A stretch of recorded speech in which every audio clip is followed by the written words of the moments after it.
Buenos días, buenas tardes y buenas noches. Continuamos con la meditación del libro del Tratado de la Oración y Meditación de San Pedro de Alcántara, franciscano de 1499 a 1562. Continuamos con el miércoles. Este día pensarás en la presentación del Señor ante el pontífice Caifás y en los trabajos de aquella noche, y en la negación de San Pedro y azotes en la columna. Primeramente, considera cómo de la primera casa de Anás llevan al Señor a la del pontífice Caifás, donde será razón que lo vayas acompañando. Y allí verás eclipsado el sol de justicia y escupido aquel divino rostro en que desean mirar los ángeles, porque como el Salvador, siendo conjurado por el nombre del Padre que dijese quién era, respondiese a esta pregunta lo que convenía, aquellos que tan indignos eran de tan alta respuesta, cegándose con el resplandor de tan grande luz, volviéronse contra él como perros rabiosos, y allí descargaron sobre él todas sus iras y rabias.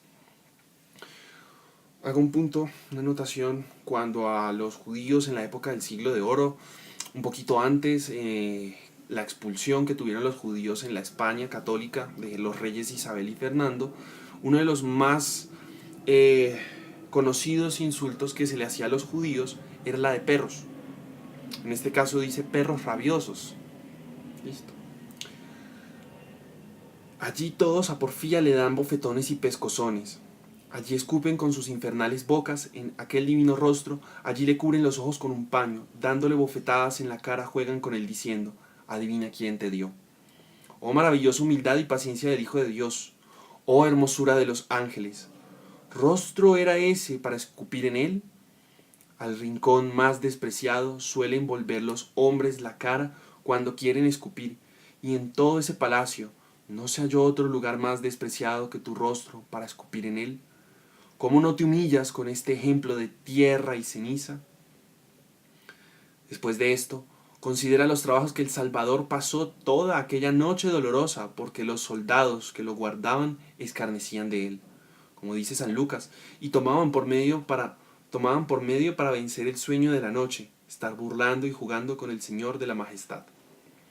Mira pues, oh ánima mía, como tu dulcísimo esposo está puesto como blanco a las saetas de tantos golpes y bofetadas que allí le daban. Oh noche cruel, oh noche desasosegada, en la cual, oh buen Jesús, no dormías, ni dormían los que tenían por descanso atormentarte. La noche fue ordenada para que en ella todas las criaturas tomasen reposo y los sentidos y miembros cansados de los trabajos del día descansasen. Y ésta toman ahora los malos para atormentar todos tus miembros y sentidos, hiriendo tu cuerpo, afligiendo tu ánima, atando tus manos, abofeteando tu cara, escupiendo tu rostro y atormentando tus odios, porque en el tiempo en que todos los miembros suelen descansar, todos ellos en ti penasen y trabajasen. Que maitines, o sea, que mañana, más bien madrugada, esa es una de las horas de la liturgia, maitines, laudes, tercia, sexta, nona, vísperas, que ya es antes de acostarse, vísperas del siguiente día, y completas. Esas son las horas de oración del monje, también del laico. ¿Qué maitines estos tan diferentes de los que en aquella hora te cantarían los coros de los ángeles en el cielo? Allá dicen, santo, santo. Acá dicen, muera, muera. Crucifícalo, crucifícalo. Oh ángeles del paraíso, que las unas y las otras voces oíades. ¿Qué sentíades viendo tan maltratado en la tierra aquel a quien vosotros con tanta reverencia tratáis en el cielo? ¿Qué sentíades viendo que Dios tales cosas padecía por los mismos que tales cosas hacían? ¿Quién jamás oyó tal manera de caridad que padezca una muerte por librar de la muerte al mismo que se la da? Crecieron sobre esto los trabajos de aquella noche dolorosa con la negación de San Pedro, aquel tan familiar amigo, aquel escogido para ver la gloria de la transfiguración, aquel entre todos honrado con el principio de la iglesia, con el principado de la iglesia, ese primero que todos, no una, sino 3 veces en la presencia del mismo Señor, jura y perjura que no lo conoce ni sabe quién es. Oh Pedro, hay que tener en cuenta, él se llama San Pedro, él es San Pedro de Alcántara, Pedro de Alcántara.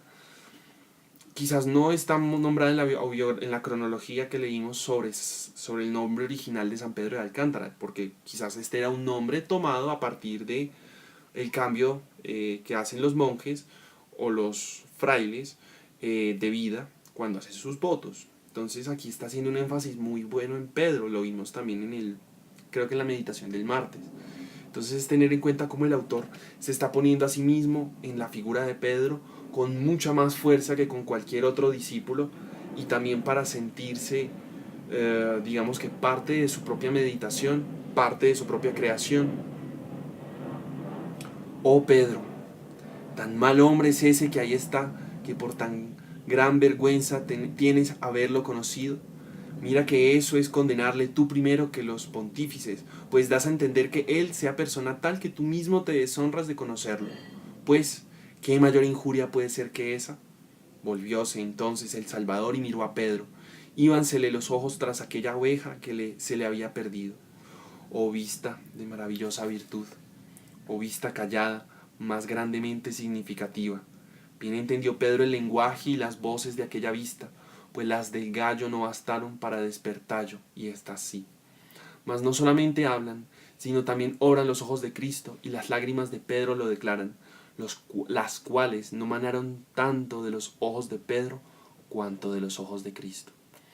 Después de todas esas injurias, considera los azotes que el Salvador padeció a la columna, porque el juez, visto que no podía aplacar la furia de aquellas infernales fieras, determinó hacer en él un tan famoso castigo que bastase para satisfacer a la rabia de aquellos tan crueles corazones, para que, contentos con esto, dejasen de pedirle la muerte. Entra pues agora, ánima mía, con el espíritu en el pretorio de Pilato, y lleva contigo las lágrimas aparejadas, que será bien menester para lo que allí verás y oirás. Mira cómo aquellos crueles y viles carniceros desnudan al Salvador de sus vestiduras con tanta inhumanidad, y cómo él se deja desnudar de ellos con tanta humildad, sin abrir la boca ni responder palabra a tantas descortesías como allí le harían.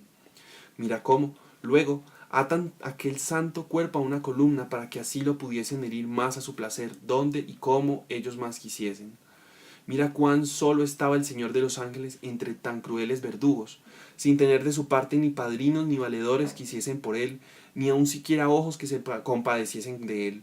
Mira cómo luego comienzan con grandísima crueldad a descargar sus látigos y disciplinas sobre aquellas delicadísimas carnes. Las disciplinas es el nombre con el que se le dice no solo látigos, sino otra forma de látigos con el que se da castigo corporal, que en la época, digamos, no tenía tanta gravedad, el autoinfligirse daño para controlar, entre comillas, la carne y sus impulsos. Sobre aquellas delicadísimas carnes, y cómo se añaden azotes sobre azotes, llagas sobre llagas y heridas sobre heridas.